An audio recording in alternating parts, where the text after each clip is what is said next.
era melhor passarmos agora a um outro módulo, a um outro tipo de atividade do modelo pedagógico do movimento, que é um trabalho de natureza levemente diferente, porque à primeira vista parece mais parecido com práticas tradicionais, porque é um trabalho claramente em coletivo, é a turma em coletivo, com o professor ou com os professores, que vão desencadear todo um trabalho, mas que tem como condição não se guiar pelo modo simultâneo, todos a fazerem a mesma coisa ao mesmo tempo,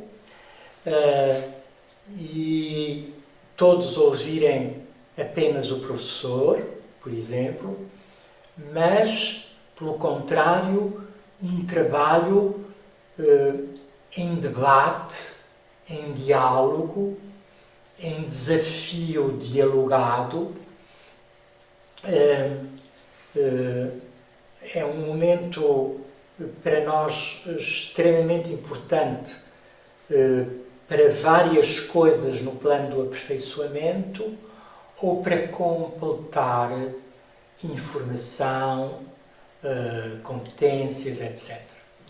É nesse momento coletivo, por exemplo, que nós trabalhamos muitas vezes texto em coletivo, projetando, por exemplo, um texto selecionado pelos alunos ou então por ordem alfabética e depois trabalhando coletivamente o aperfeiçoamento desse texto. Todos darmos opiniões sobre a forma de enriquecer, melhorar, aperfeiçoar aquele texto. Esse trabalho, essa função assume-se como um padrão cultural de trabalho de texto. E quando os alunos têm de eles reverem textos seus, ou quando reveem textos em parceria com outro colega, normalmente inspiram-se nestes momentos coletivos de aperfeiçoamento de textos.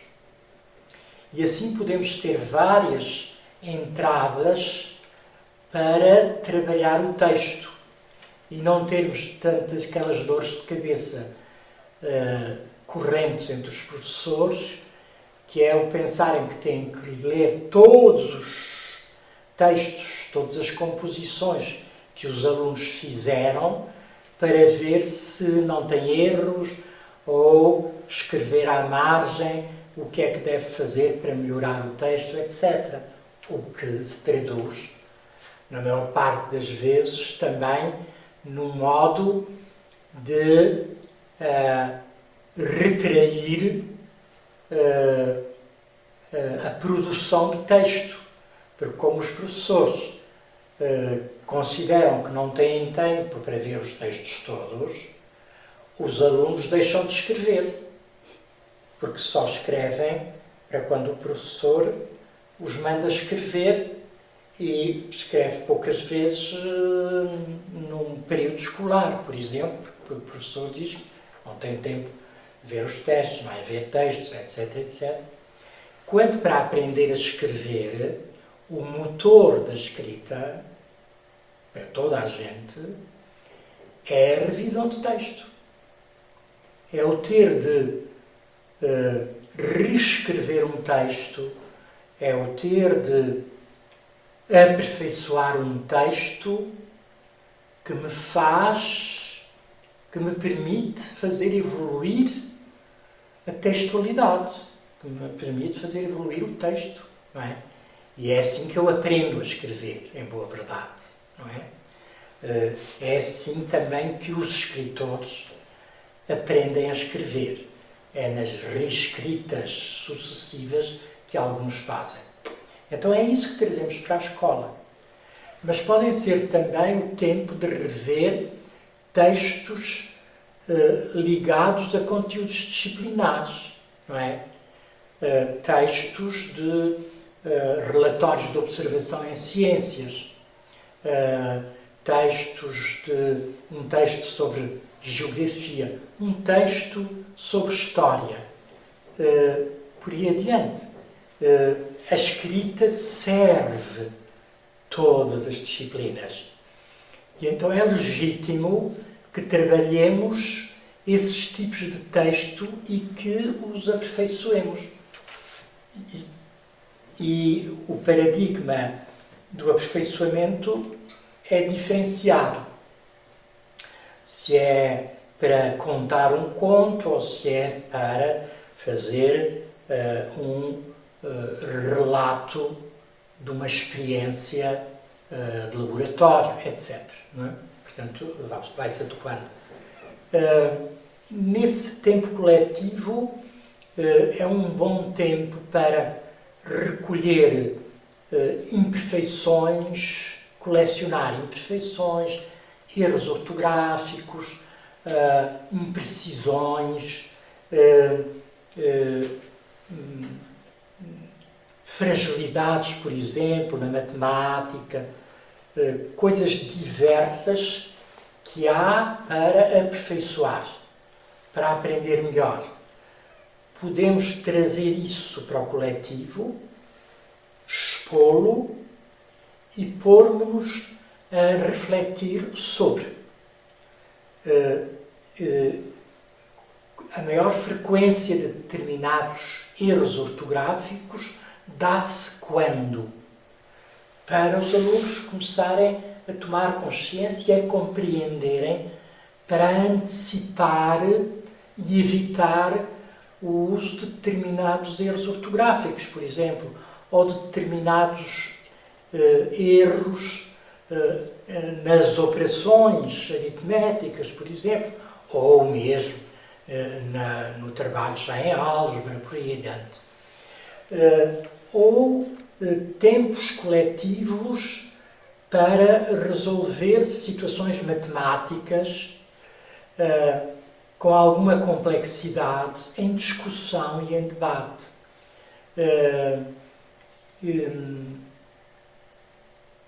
Ou de qualquer outra área do conhecimento que se trabalhe no currículo.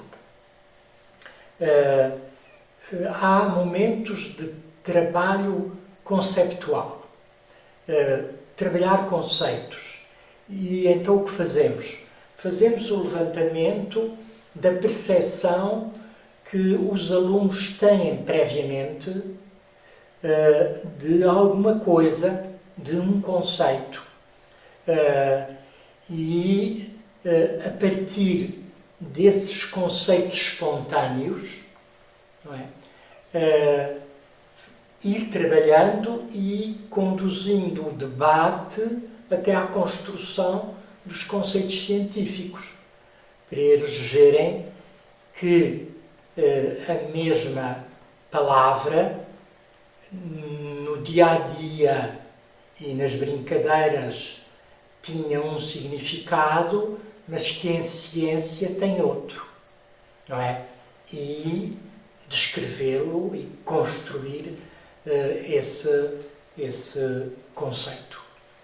Portanto, quase todo o tipo de trabalho intelectual necessário e que é necessário completar ou desenvolver pode ter lugar nestas sessões coletivas. Em interlocução, quer dizer, em debate. Muitas vezes os professores aproveitam a oportunidade de trazer a essas sessões coletivas coisas que é necessário trabalhar melhor, ou coisas que são mais complexas e que ficam um pouco pelo ar.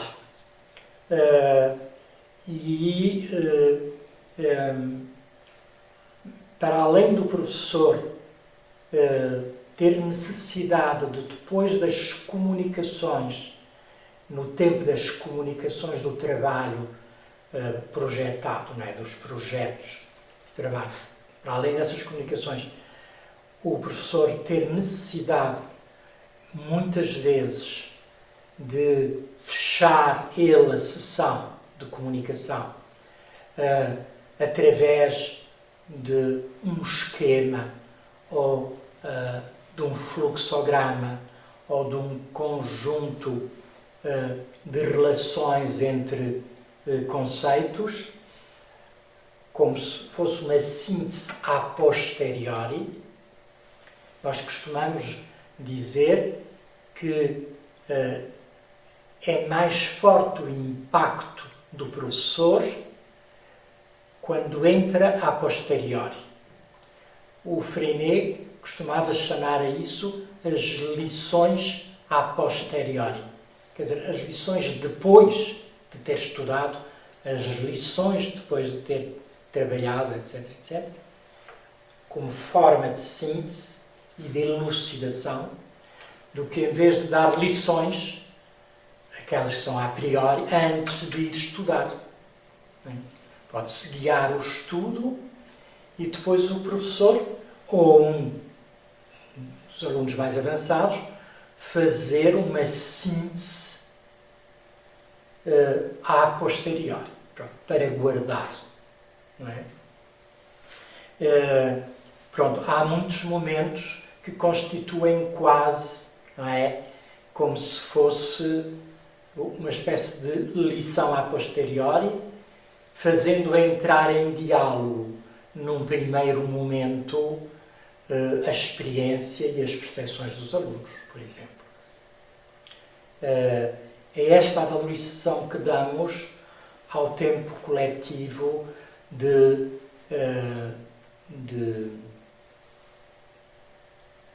trabalho guiado pela interlocução, alimentado pelo diálogo e pelo debate de ideias.